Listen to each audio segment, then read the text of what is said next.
Sveiki, mes esame Džefas su Alvyta. Mes paskutinius 9 metus vedame kursą drauge, supažindiname vairias bendruomenės su šito kursu ir tikiuosi, kad ir jums bus įdomu sužinoti daugiau apie šitą kursą.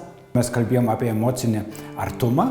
Visų pirma, reikia suprasti, kad Dievas duoda mums tą meilę, su kuo mes galim tada mylėti kitą. Bet yra iššūkis, kaip aš galiu įrodyti tą meilę ir pataikyti, kad jinai suprastų, kad jinai yra mylima. Dar labiau supratom, kad Dievas mėgsta įvairovę.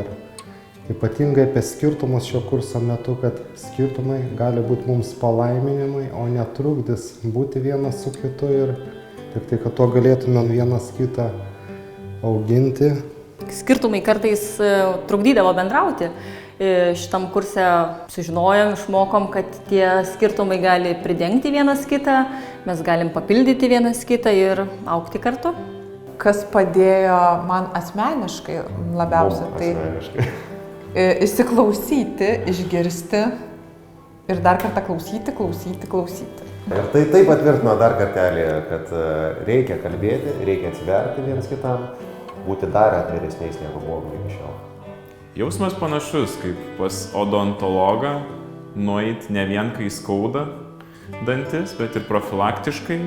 Panašu ir čionais, labai geras kursas, ne tik pradėti kažką tvarkyti, kai susiduri šeimoje su problemom, bet apsisprendus investuoti tokiu būdu į santuoką.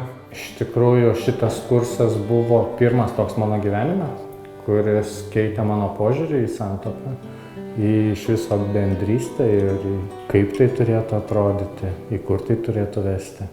Šito kurso metu supratau, kad tvirti pamatai, tai yra pamatai ant Kristaus, yra pagrindinis santuokos pamatas.